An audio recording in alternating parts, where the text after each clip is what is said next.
Nous avons tous vu des personnes qui mettent leur propre vie en danger pour sauver un pauvre animal de l'eau glacée après qu'il soit tombé à travers la glace d'un lac, d'un étang ou autre. Il peut s'agir d'un orignal ou, le plus souvent, d'un cerf et parfois du chien de quelqu'un. Et lorsque cela se produit, les gens se précipitent pour les secourir et mettent souvent leur vie en danger pour le faire. J'ai récemment visionné le sauvetage d'un Golden Retriever, je crois que c'était au Portugal ou ailleurs dans le monde. La ville était inondée par plusieurs mètres d'eau et ce pauvre Golden Retriever se tenait sur ses pattes arrière près d'un bâtiment. Je suppose qu'il s'agissait d'une sorte de grille métallique contre le bâtiment et il avait les pattes en l'air s'accrochant à la vie. Ses pattes arrière étaient tendues au maximum et il avait de l'eau jusqu'au cou. Un bateau est arrivé, il secourait des gens et des animaux. Ils se sont approchés de lui et ils ont commencé à lui parler doucement, à le caresser sur la tête. Et finalement, le Golden Retriever a retiré ses pattes de la grille et les a posées sur le bateau. C'était une sorte de signe de dire « Hey, j'aimerais monter à bord ». Et ils l'ont embarqué rapidement à bord et il s'est secoué comme les chiens savent le faire, en se tortillant, en se retournant ou en se secouant. Sa queue s'est mise à remuer. Il était heureux. Il était dans l'eau depuis je ne sais combien de temps. De tels actes de bonté nous réchauffent tous le cœur. Nous les applaudissons tous lorsque quelqu'un est sauvé, qu'il s'agisse d'un cerf, d'un orignal ou d'un chien, alors qu'il se retrouve dans des circonstances terribles. Je me souviens d'une fois où l'on essayait de sortir un éléphant d'un fossé de drainage. Ce n'était pas une mince affaire de faire sortir un éléphant du fossé alors qu'il ne pouvait pas en sortir lui-même. Mais l'humanité est ainsi faite. Nous mettons souvent notre propre vie en danger ou nous nous donnons beaucoup de mal pour essayer de sauver un pauvre animal sans défense. La question est donc de savoir pourquoi ces mêmes êtres humains, et je ne connais pas toutes les personnes que nous voyons dans ces vidéos, mais je connais la nature humaine et je sais comment sont les gens, mais nous pouvons certainement nous demander pourquoi ces mêmes êtres humains, parfois, ne font-ils pas preuve d'une bonté élémentaire envers leurs semblables? Nous nous donnons beaucoup de mal pour sauver des animaux, quitte à mettre même notre vie en danger, mais dans la vie de tous les jours, comment se fait-il que nous ayons tant de difficultés à faire preuve de bonté élémentaire envers les personnes que nous aimons le plus? Dans le sermon d'aujourd'hui, je vais parler de notre besoin de nous traiter les uns les autres avec courtoisie et bonté. C'est le titre de ce sermon, Courtoisie et bonté. Courtoisie et bonté. Le mode de vie de Dieu est celui de la sollicitude, de l'attention portée à l'autre, et cela inclut de démontrer les caractéristiques de la courtoisie et de la bonté. Cela fait partie de la sollicitude envers les autres. En fait, le fait d'être courtois envers les autres, de manifester de la bonté envers les autres êtres humains, est une grande expression de cette sollicitude. Le caractère de Dieu implique la bonté. Remarquons dans Éphésiens 2. Éphésiens 2, et nous commencerons au verset 4. Éphésiens 2, verset 4.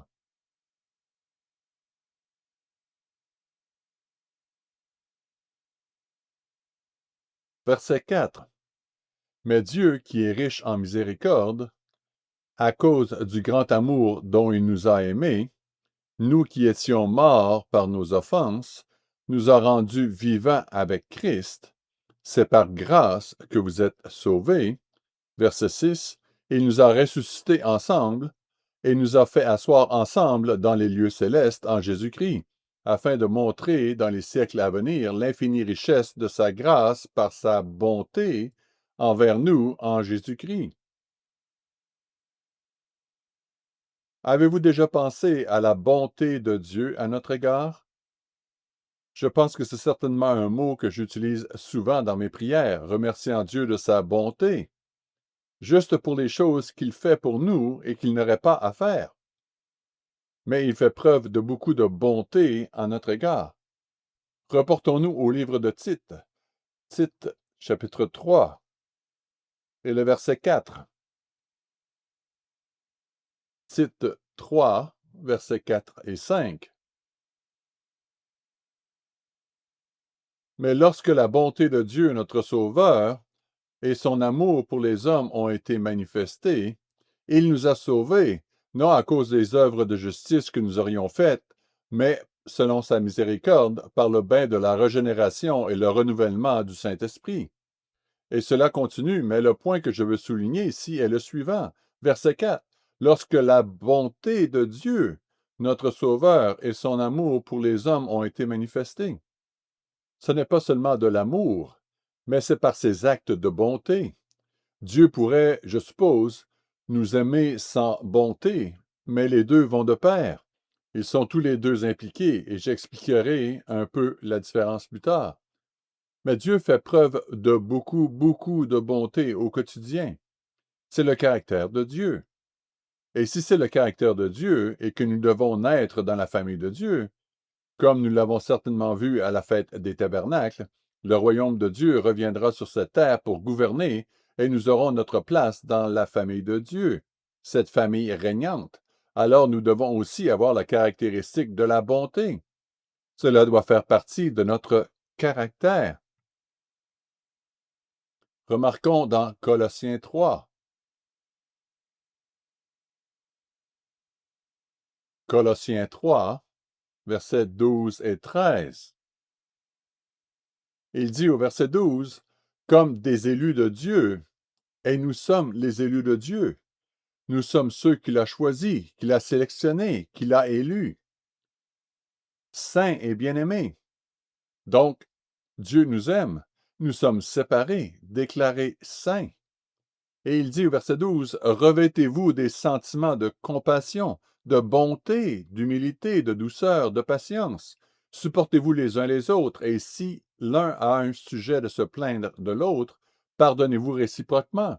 De même que le Christ vous a pardonné, pardonnez-vous aussi. Au verset 12, nous voyons que nous devons nous revêtir de tendresse. Et la chose suivante qu'il mentionne est la bonté. Mais il mentionne aussi l'humilité, parce que toutes ces choses vont ensemble et fonctionnent ensemble. Il est difficile d'être vraiment bon quand on manque d'humilité. Je pense que c'est possible, mais c'est mieux quand on a les deux. Verset 13. Supportez-vous les uns les autres et pardonnez-vous réciproquement. Il est difficile d'être bon avec quelqu'un à qui l'on n'a pas pardonné. Nous voyons donc que cela doit être notre caractère aussi, pas seulement celui de Dieu, mais le nôtre aussi. Reportons-nous à 2 Corinthiens 6. 2 Corinthiens chapitre 6. Débutons au verset 4. Verset 4 de 2 Corinthiens 6. Mais nous nous rendons recommandables à tous égards comme serviteurs de Dieu. Ici, Paul parle du ministère en tant que tel, mais cela s'applique à nous tous. Les caractéristiques qu'il met en évidence ici. Verset 4. Mais nous nous rendons recommandables à tous égards comme serviteurs de Dieu, par beaucoup de patience dans les tribulations, dans les calamités, dans les détresses. Vous savez, lorsque nous sommes sous pression, lorsque nous subissons un stress quelconque, il est parfois difficile de faire preuve de bonté à l'égard de ceux qui nous entourent. Nous sommes souvent stressés et nous pouvons nous emporter. Nous pouvons faire beaucoup de choses qui ne font pas preuve de bonté ou de courtoisie à l'égard de ceux qui nous entourent. Il dit donc ici par beaucoup de patience. La patience est certainement nécessaire pour la bonté et la courtoisie. Dans les tribulations, dans les calamités, dans les détresses, sous les coups, dans les prisons, dans les séditions, dans les travaux, dans les veilles, dans les jeûnes, par la pureté, par la connaissance, par la longanimité. Et encore une fois, ceci est si important, par la bonté, par l'Esprit Saint, par un amour sincère. Donc, par la bonté, Paul disait que c'était une caractéristique que le ministère devait avoir, et comment ils devaient manifester de la bonté envers ceux qui les entouraient. Malgré tout le stress qu'ils subissaient, les longues souffrances qu'ils devaient endurer, la patience qu'ils devaient apprendre et tout le reste, ils exprimaient de la bonté envers ceux qui les entouraient et ils n'utilisaient pas le stress comme excuse pour ne pas être bons et courtois. Bien sûr, Galates 5 souligne que la bonté est l'un des dons du Saint-Esprit, plus exactement l'un des aspects du fruit du Saint-Esprit. Galates 5, verset 22 nous dit: mais le fruit de l'esprit, c'est l'amour, la joie, la paix, la patience, la bonté, la bienveillance, la foi, la douceur, la maîtrise de soi. La loi n'est pas contre ces choses. Parmi le fruit du Saint-Esprit, il y a donc la bonté. Or, par nos paroles, nous faisons preuve de bonté. Comment exprimons-nous la bonté dans nos interactions quotidiennes? Eh bien, nos paroles en font partie.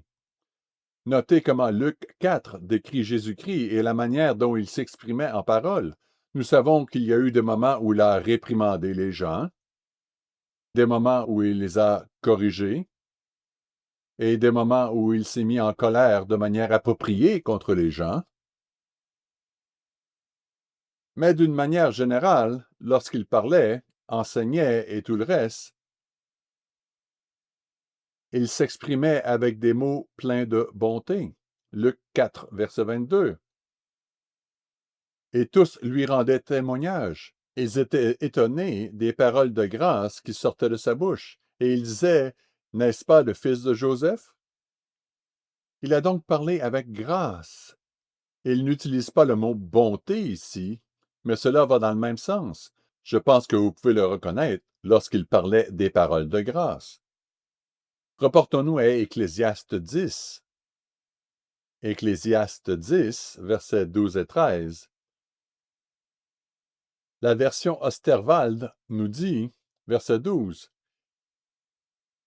« Les paroles de la bouche du sage sont pleines de grâce, mais les lèvres du fou l'engloutissent. » Ainsi, si nous faisons preuve de bonté envers quelqu'un d'autre, nous pouvons le faire en parole, ou au contraire, nous pouvons l'engloutir. Et il dit au verset 12, « Mais les lèvres du fou l'engloutissent. » Le commencement des paroles de sa bouche est folie, et la fin de son discours est une méchante folie. Il parle donc ici du type de mots que nous utilisons, de leur caractère gracieux et du fait que nos mots doivent être choisis avec soin. Nous pourrions nous référer à un certain nombre d'écritures à ce sujet, mais un passage de l'Écriture que je trouve absolument magnifique se trouve dans les Proverbes. Et vous y pensez peut-être déjà vous-même. Proverbe 31, verset 26. Il y est question de la femme vertueuse, celle qui est forte de caractère et en action. Proverbe 31, verset 26. Elle ouvre sa bouche avec sagesse, et des instructions aimables sont sur sa langue, des instructions de bonté. Une loi de bonté en anglais. Je pense que c'est très important, parce que nous pensons à toutes ces autres choses. J'ai entendu tant de sermons au fil des ans sur le fait qu'elle était une professionnelle de l'immobilier. Eh bien, ce n'est pas du tout ce dont il est question ici, lorsqu'il est question de l'achat et de la vente de biens immobiliers. Il s'agit plutôt de la famille, si vous lisez attentivement, de prendre soin de sa famille et de ce genre de choses. Mais les gens se concentrent sur certaines de ces choses et ne remarquent pas que sur sa langue sont des instructions aimables ou une loi de bonté, en anglais encore une fois. J'ai réfléchi au fait que les hommes et les femmes sont si différents à certains égards, mais que nous sommes similaires à d'autres égards. Les hommes peuvent être gentils, les femmes peuvent être gentilles. Les hommes peuvent être cruels, les femmes peuvent être cruelles. Nous l'exprimons simplement différemment. La cruauté chez un homme peut consister à faire la guerre, à faire des choses terribles de cette manière, ou simplement à se battre en général. Nous pouvons être cruels de cette manière, nous pouvons nous en prendre à quelqu'un, mais les femmes aussi peuvent être cruelles. Elles peuvent être très méchantes, se dénigrer les unes les autres, faire des commérages et ce genre de choses. Mais ici, il est dit que sur la langue de cette femme est la loi de la bonté. En d'autres termes, c'est ce qui sort de sa bouche, la loi de la bonté. Et c'est quelque chose que nous devons tous exprimer, que nous soyons hommes ou femmes. Même si nous pouvons exprimer la cruauté différemment ou exprimer la bonté différemment, néanmoins, que nous soyons un homme ou une femme, la loi de la bonté doit être sur nos lèvres, en rapport avec ce que nous disons, comment nous réagissons. Parfois, nous pouvons être très tranchants en tant qu'hommes, et il en va de même pour les femmes. Et ce n'est pas la façon dont Dieu veut que nous soyons. Mais quelle belle expression! La loi de la bonté est sur sa langue. En plus des mots que nous utilisons, nos actions témoignent également de notre bonté. Nous en avons quelques exemples dans le livre des Actes au 28e et 27e chapitre. Ce ne sont que deux exemples de bonté. Et je les mentionne non seulement parce qu'ils utilisent le mot bonté ou quelque chose de similaire, mais aussi parce qu'ils nous apprennent quelque chose sur la différence entre la bonté et l'amour total, pourrions-nous dire. Reportons-nous dans Acte 28, verset 2. Paul et ceux qui étaient avec lui firent naufrage, et ils se trouvaient sur l'île de Malte. Le verset 2 nous dit, « Les barbares nous témoignèrent une bienveillance peu commune.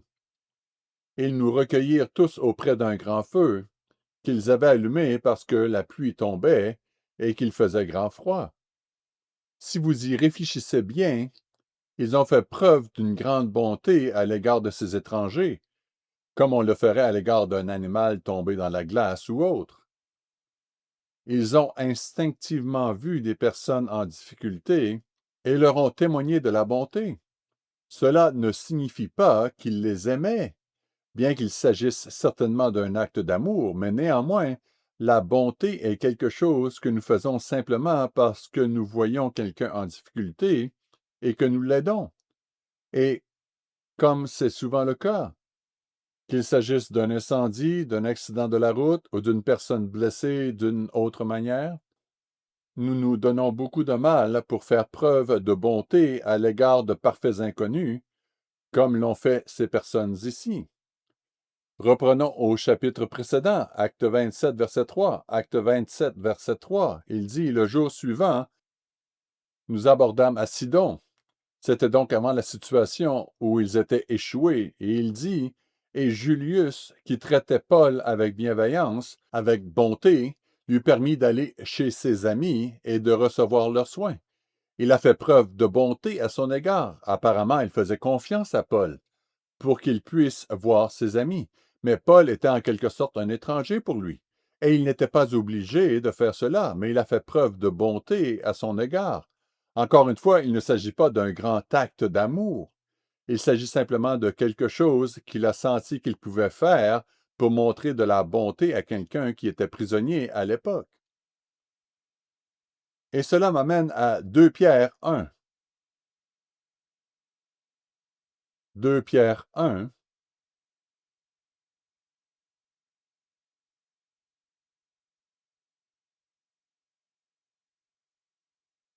Et le verset 7. C'est là où nous avons cette liste de caractéristiques, les unes s'appuyant sur les autres. Je commencerai par le verset 5. Verset 5. À cause de cela même, faites tous vos efforts pour joindre à votre foi la vertu. À la vertu, la connaissance. À la connaissance, la maîtrise de soi. À la maîtrise de soi, la patience. À la patience, la piété. À la piété, l'amitié fraternelle. À l'amitié fraternelle, l'amour. Vous voyez donc qu'il y a une certaine progression.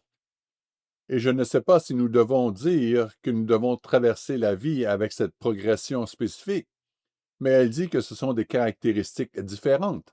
Et peut-être que vous en avez une, mais vous devez passer à l'étape suivante. La dernière étape mentionnée ici est l'amour. Mais la précédente est l'amitié fraternelle. Nous pouvons donc être bons avec quelqu'un. Nous pouvons faire preuve de bonté envers quelqu'un.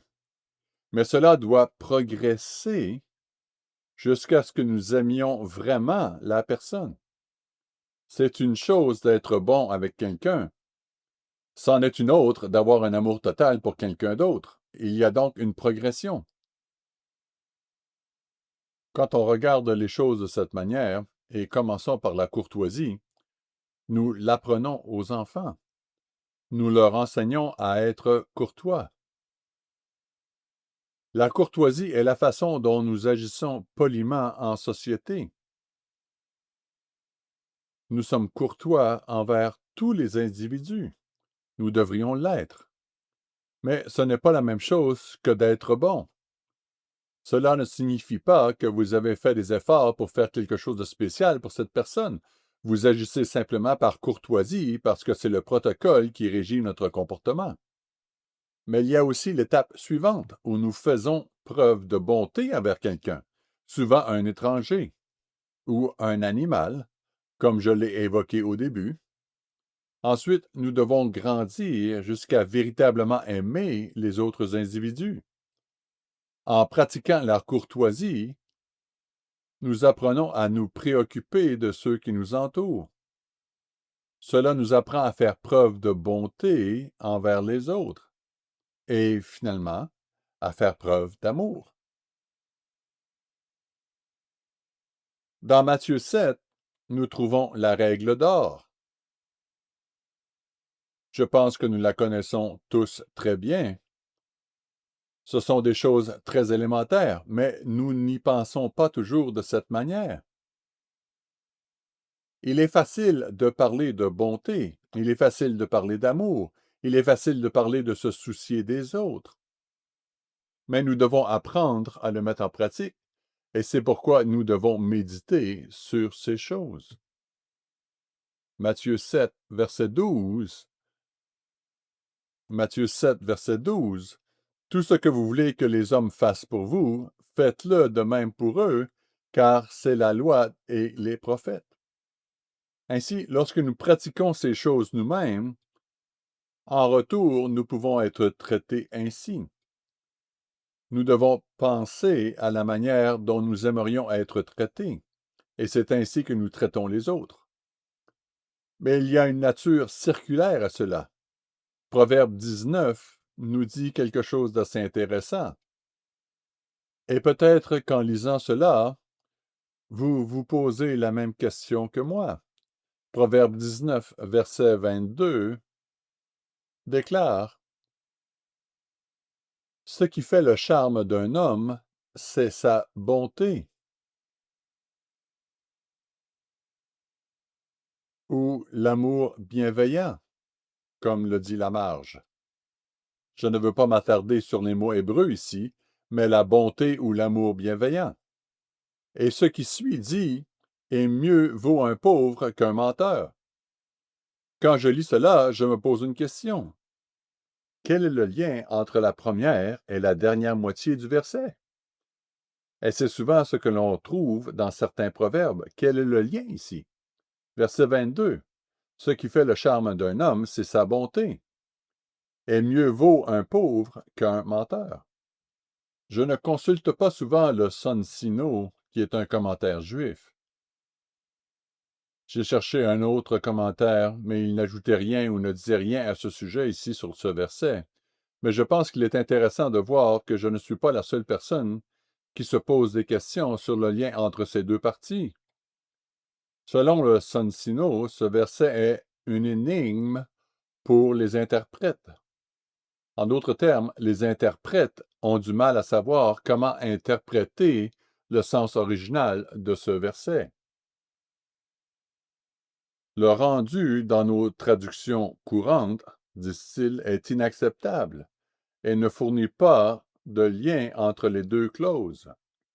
La première clause, selon eux, devrait être traduite comme suit: « L'attrait d'un homme est sa bonté. » En d'autres termes, sa capacité à pratiquer la bienveillance lui confère un attrait pour ses semblables. En d'autres termes, lorsque nous faisons preuve de bonté envers les autres, les gens sont attirés par nous. Et quand je dis attirés, je ne veux pas dire d'une manière romantique, mais plutôt que les gens sont attirés par ceux qui sont gentils. La deuxième clause, dit-il, serait mieux traduite par Mais un pauvre qui n'a pas les moyens de poser un acte de bonté est préférable comme associé à un riche qui a fait une promesse d'aide et ne la tient pas. Il est donc évident qu'ils traduisent cela dans le sens d'un acte physique de bonté, quelque chose qui peut nécessiter plus que quelques mots gentils, quelque chose qui implique d'aider quelqu'un d'une autre manière. Il est difficile de savoir s'il s'agit là d'une explication complète, mais l'essentiel est qu'il doit y avoir un lien entre les deux. Et la première partie, comme on dit, et je pense que c'est la meilleure explication que j'ai vue, est que l'attraction d'un homme est sa bonté. En d'autres termes, les gens sont attirés par ceux qui sont bons. Vous pouvez probablement penser à des individus qui ont des qualités qui leur font défaut en ce qui concerne l'énergie, l'intellect ou certain nombre d'autres choses, mais qui sont des gens qui ont bon cœur. Et les gens qui sont bons, nous les aimons. Nous avons tendance à les apprécier. Nous ne devons pas être bons juste pour que les gens nous aiment, mais c'est certainement un sous-produit de la bonté. Remarquez également que le même principe se retrouve dans Luc 6, verset 38. Luc 6, verset 38.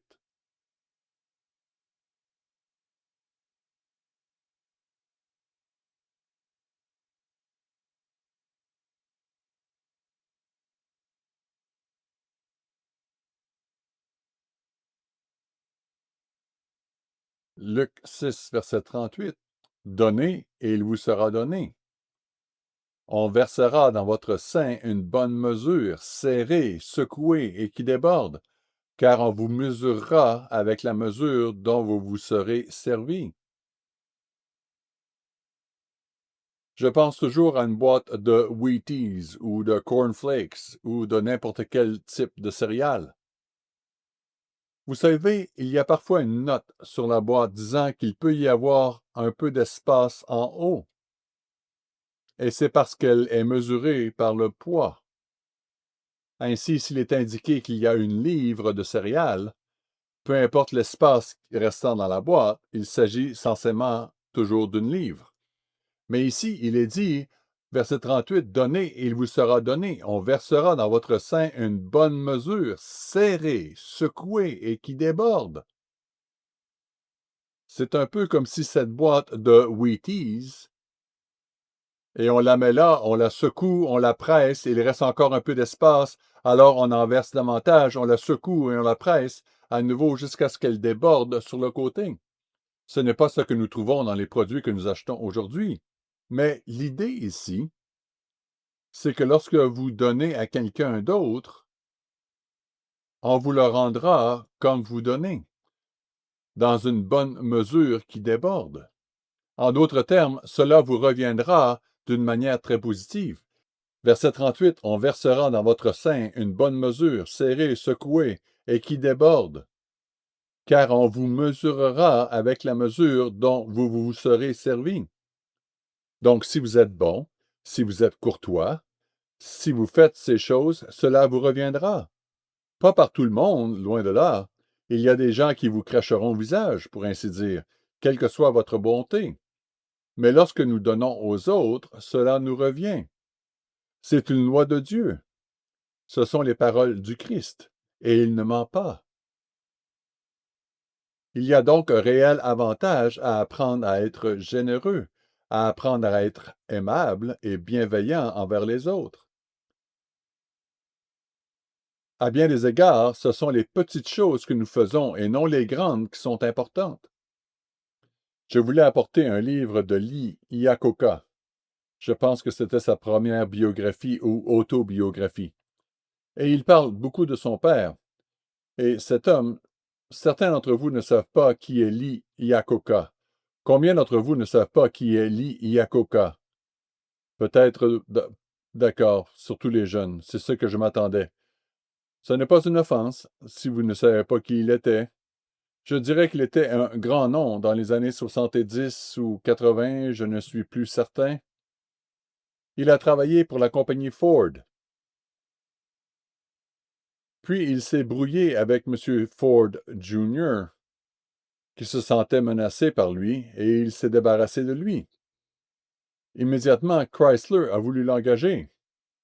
La raison pour laquelle Chrysler voulait l'embaucher était que M. Iacocca était à l'origine de la Mustang et de d'autres voitures très populaires.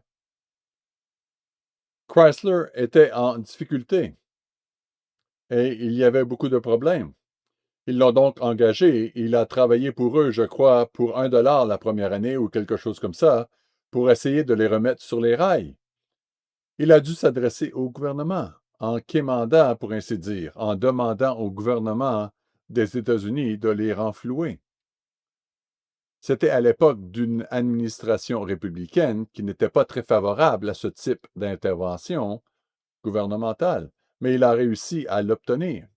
Et malgré un stress que la plupart d'entre nous ne peuvent pas comprendre, il a réussi à obtenir gain de cause.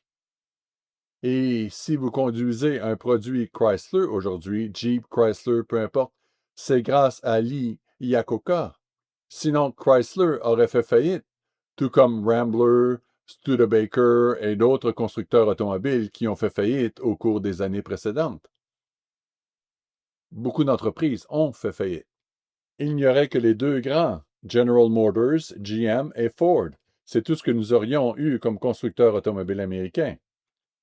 Mais Lee Iacocca venait d'une famille italienne très proche, et il parlait beaucoup de son père.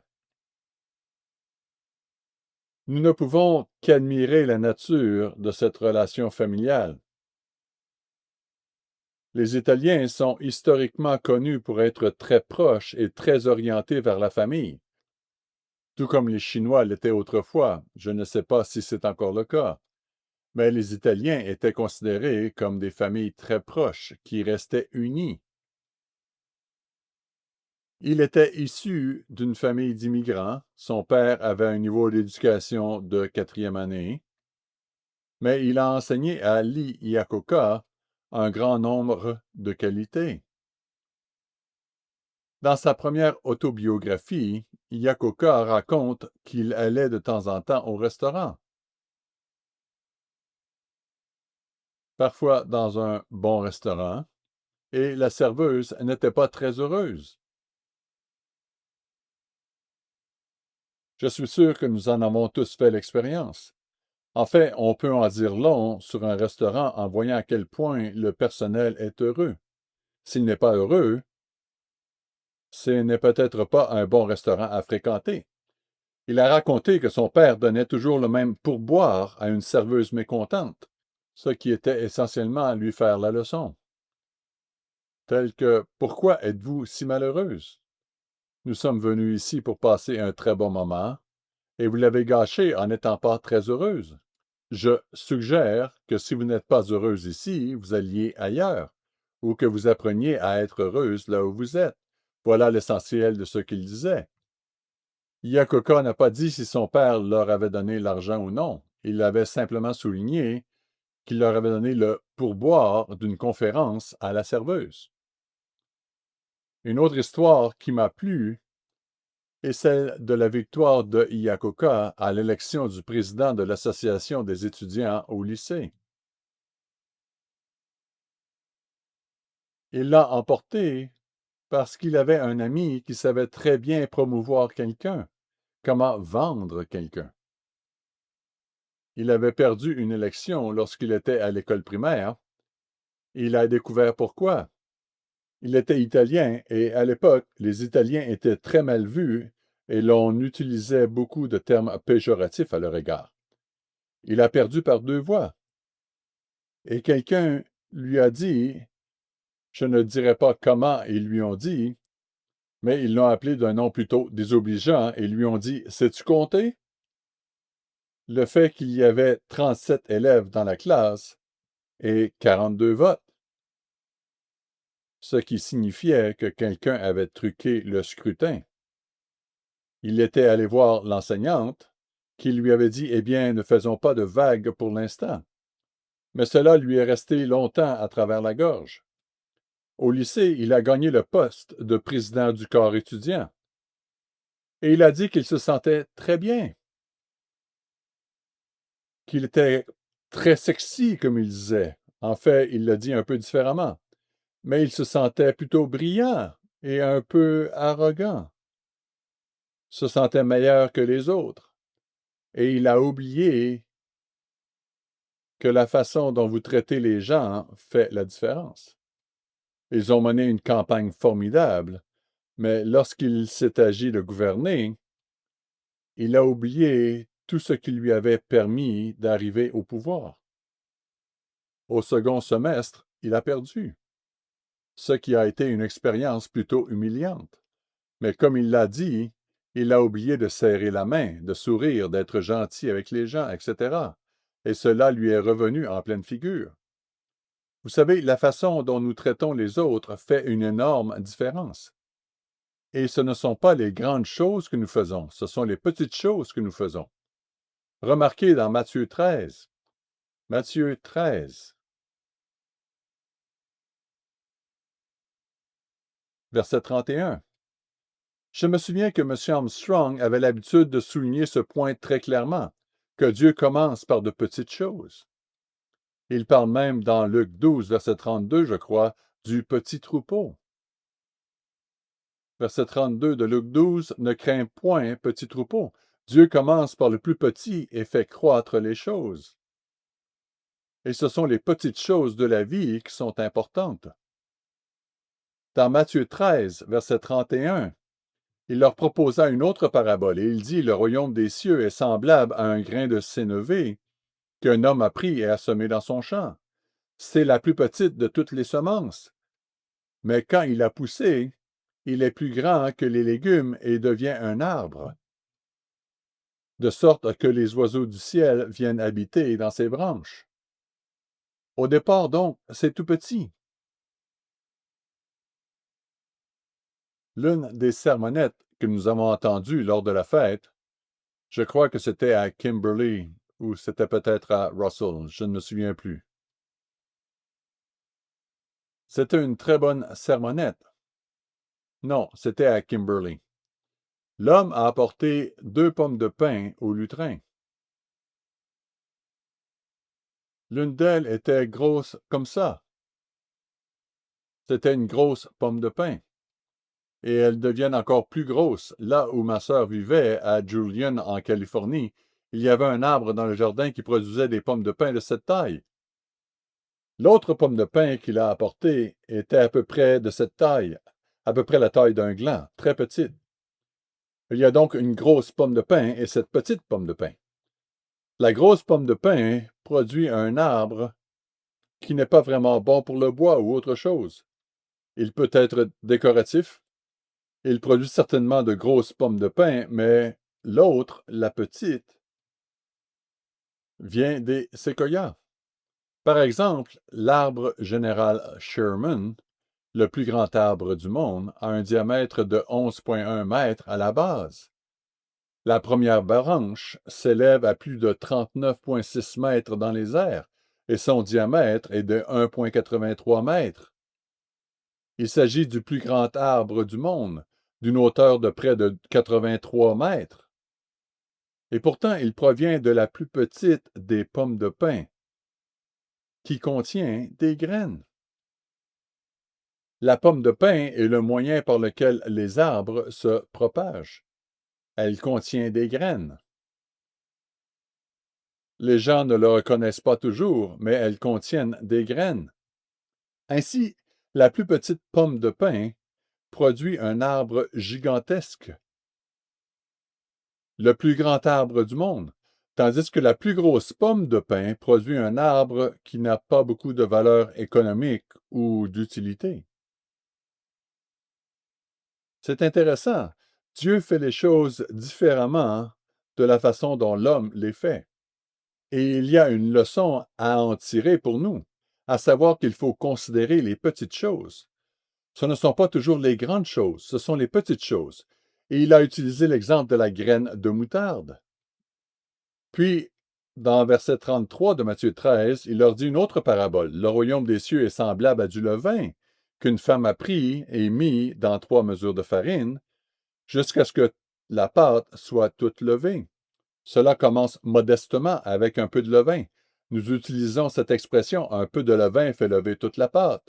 Il n'en faut pas beaucoup, juste ce qu'il faut pour débuter, et le levain se répandra et grandira.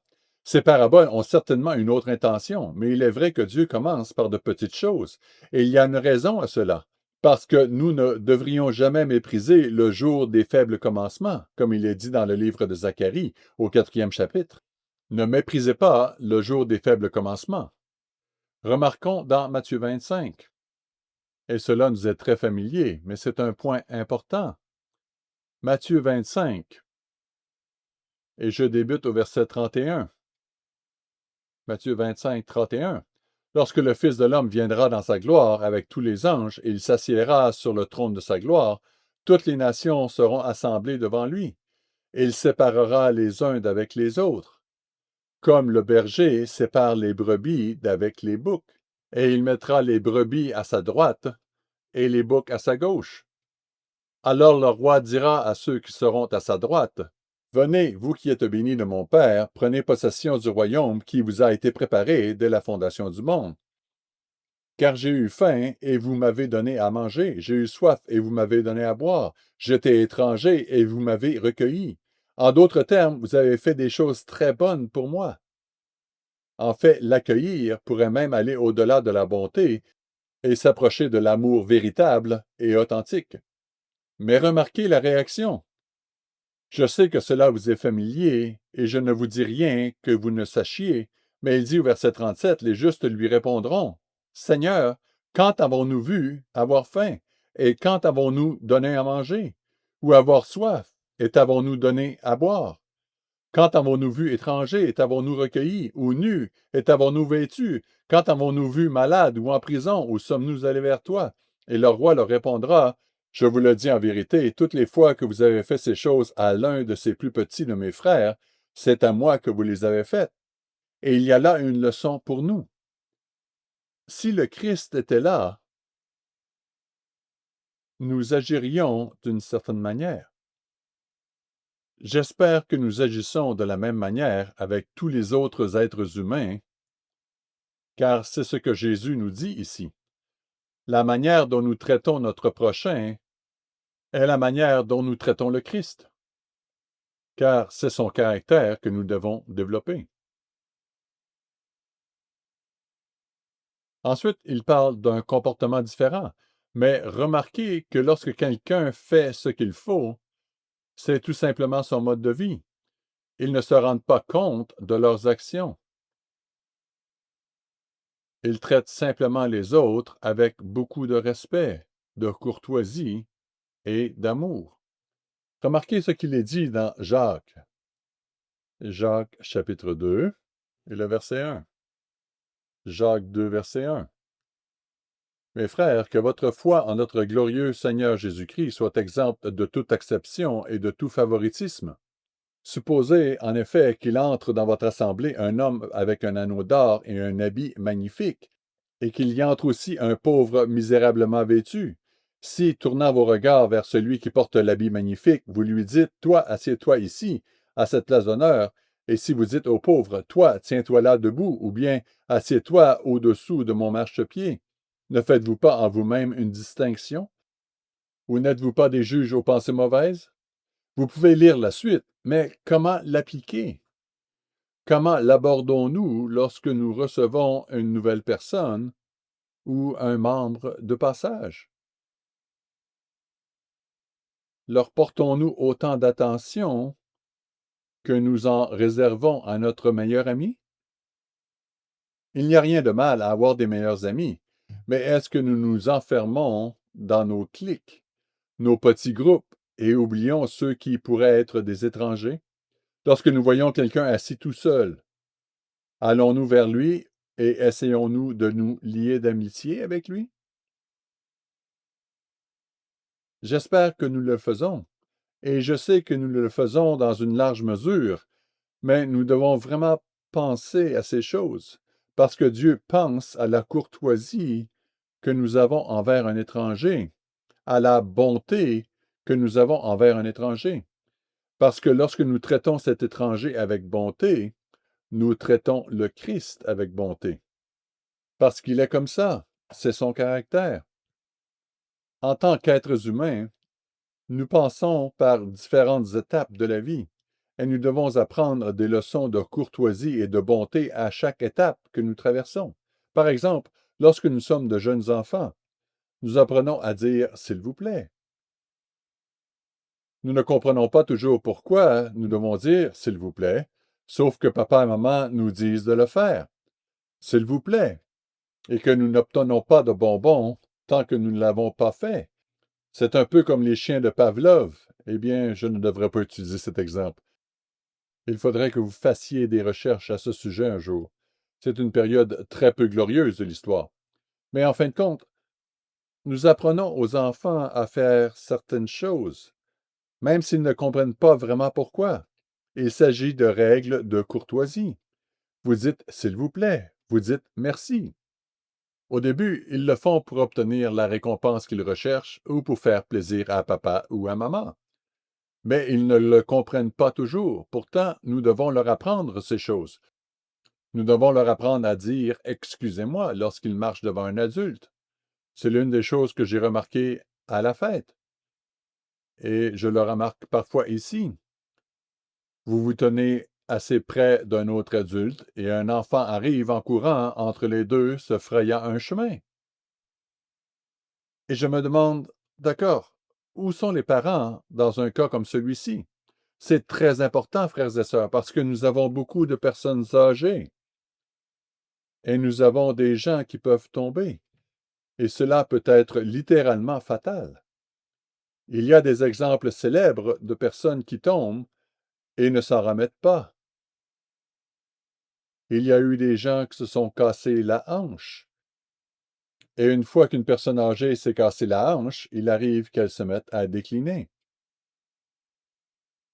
Il est donc très important d'enseigner à nos enfants la politesse, la courtoisie, et de leur apprendre que si vous voulez passer entre deux adultes, il faut dire excusez-moi, puis-je passer par ici? Il ne s'agit pas de se frayer un chemin, il ne s'agit pas de passer en force ou de contourner. Parfois, c'est peut-être mieux de contourner.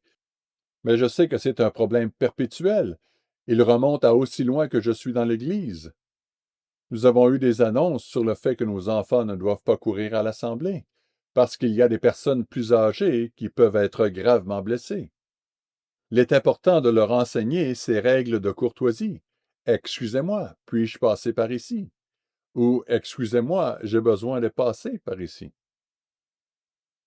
C'est aussi une indication pour nous, qui sommes plus âgés, de nous écarter du chemin afin de ne pas toujours bloquer le passage. Mais nos enfants veulent aller ici et là et partout ailleurs. Est-ce que nous leur apprenons ces choses? J'espère que oui. Nous leur apprenons à partager, n'est-ce pas? Nous leur apprenons à prendre soin des animaux. Quand vous regardez certains des meurtriers de masse et d'autres, vous constatez qu'ils ne s'occupaient pas des petits animaux. Ils étaient cruels envers eux. Je ne dis pas que c'est mal de marcher sur une fourmi ou de la tuer, mais cette nature est en nous, n'est-ce pas?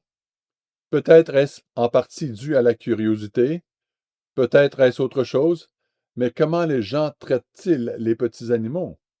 Les enfants qui ne traitent jamais bien les petits animaux finissent souvent par traiter tout aussi mal les autres êtres humains plus tard.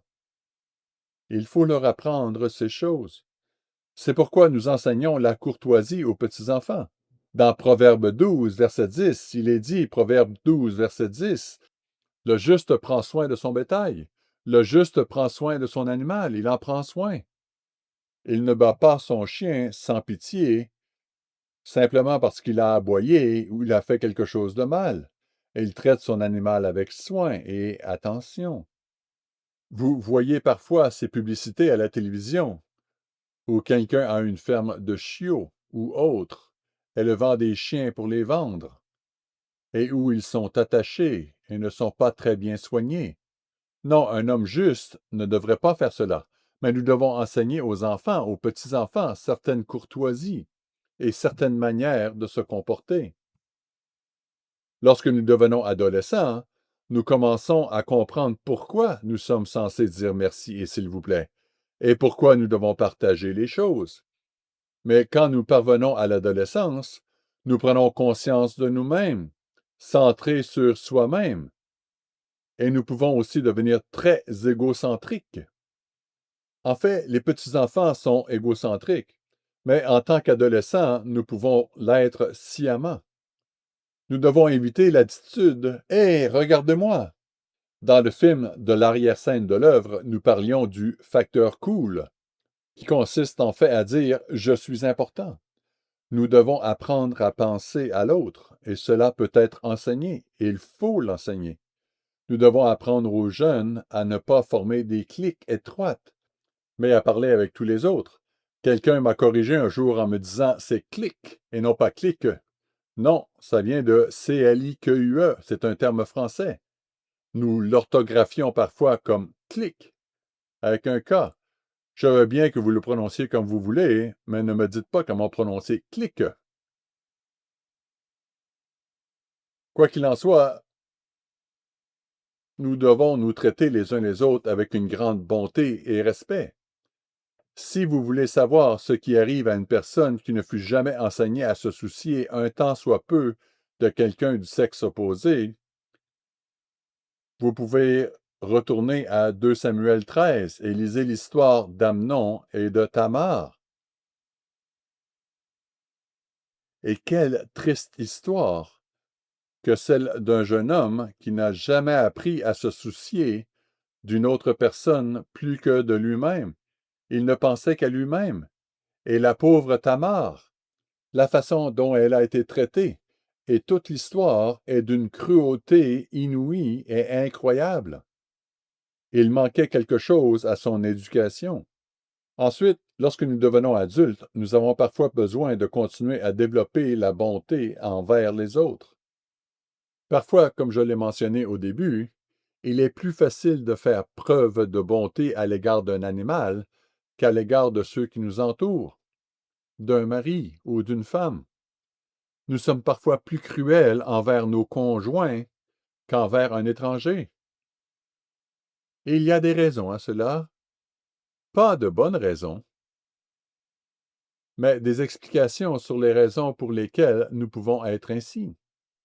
Regardons ce qui est dit dans 1 Pierre 3. 1 Pierre chapitre 3, versets 1 à 4.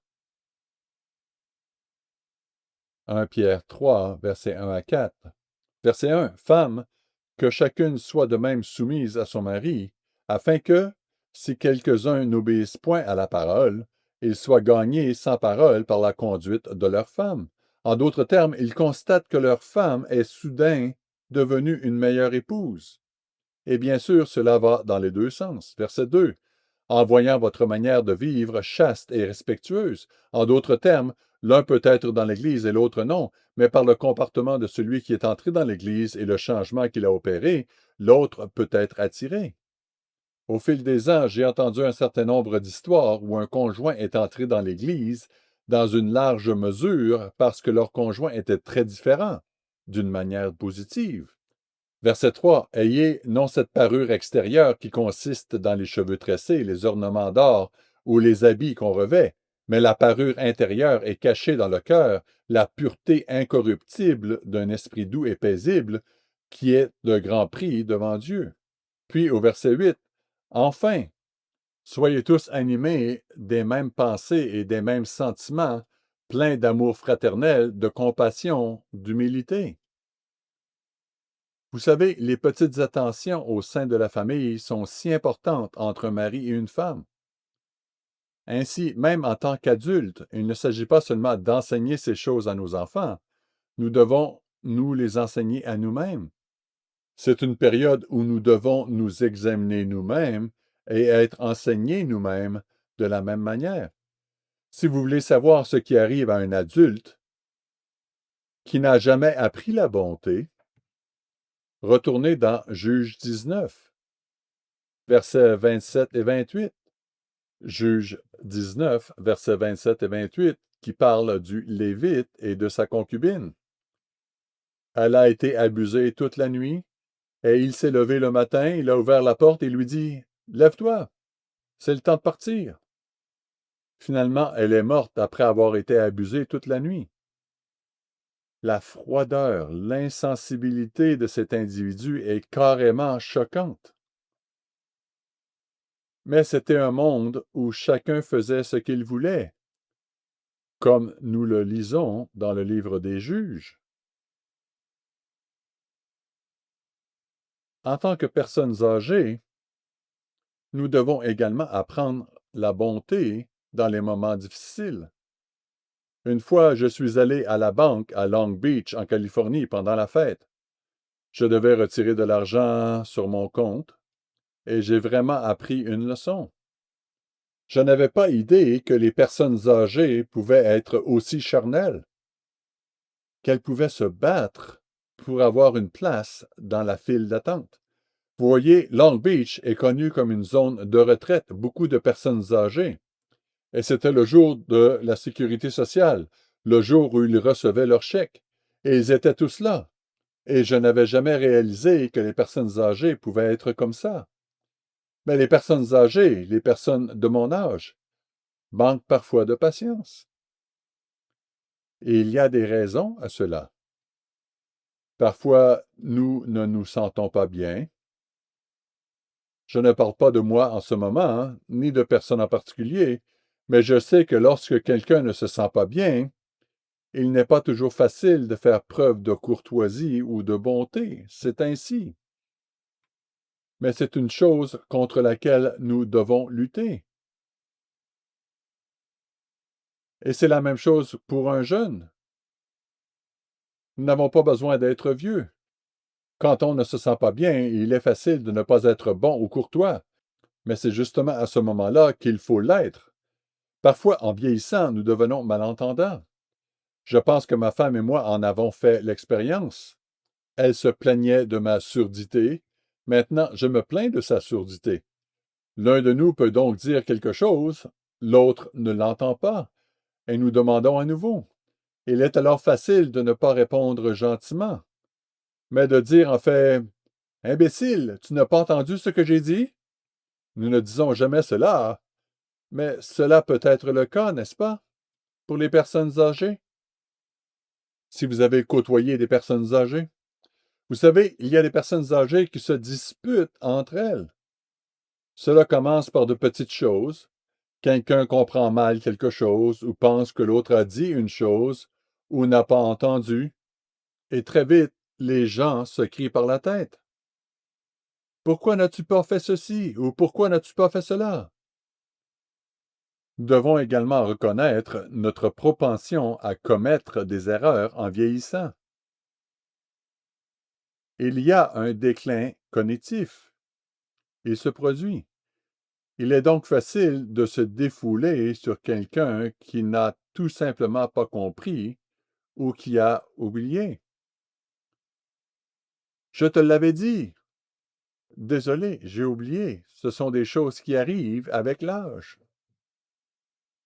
Je me souviens d'un exemple merveilleux. Un couple que j'aimais bien et que j'ai connu pendant de nombreuses années. L'une des familles les plus sympathiques que j'ai jamais connues.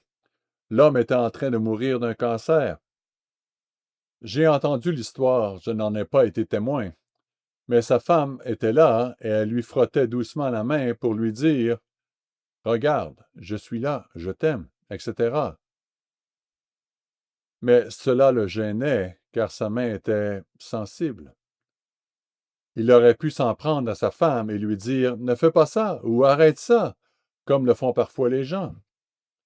Mais au lieu de cela, il a simplement dit: «Oh, Marie, s'il te plaît, ne fais pas ça, ça fait mal.» C'était gentil, c'était gracieux. Cela n'a pas créé un plus grand problème. Il ne l'a pas fait se sentir mal pour avoir fait quelque chose qu'elle pensait être bon ou juste. C'était: «Oh non, Marie, s'il te plaît, ne fais pas cela.» Quel exemple merveilleux! Oui, en vieillissant, nous devons aussi apprendre, dans des circonstances éprouvantes et parfois difficiles, à redevenir courtois les uns envers les autres, à être gentils les uns envers les autres. Et heureusement, certaines personnes grandissent dans ce domaine.